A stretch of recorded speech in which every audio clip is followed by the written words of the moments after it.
Een speelgoed met het. Kika loopt het bos in.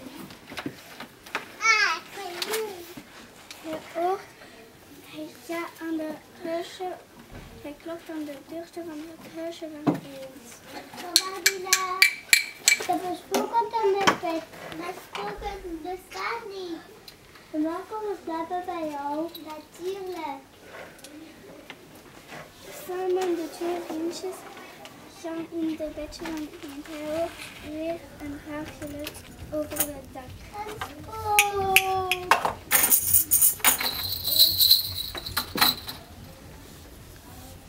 Samen lopen ze het bos in.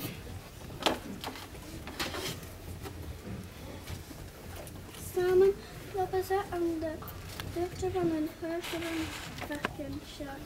Mama, Pia, heb je goed gezien? Als spoken dan is dat helemaal niet. En dan komt dat bij jou. Natuurlijk. Samen de drie vriendjes gaan in het bedje van varkensjes. Eindelijk vallen de drie vriendjes in slaap. De volgende morgen kwam Hans aan de huisje van Kika in.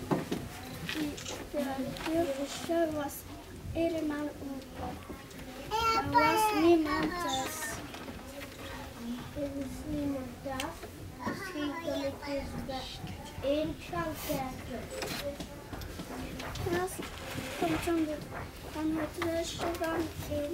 Hij roept als er iemand is, maar er is niemand.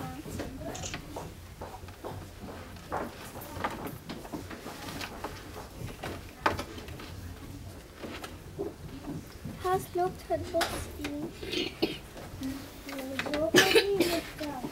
Misschien kan ik eens aan het raampje gaan kloppen.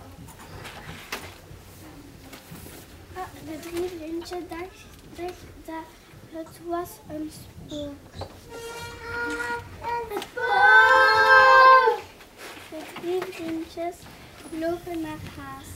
Maar eindelijk was het Haas.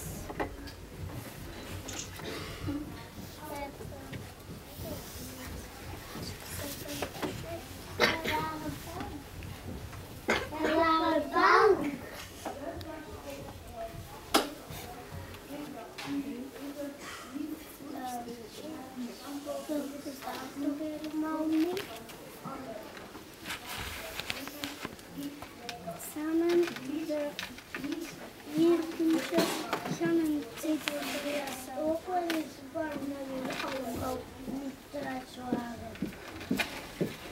Maar de drie vriendjes lachen allemaal. Gaan we een lekker profiteren? Ja!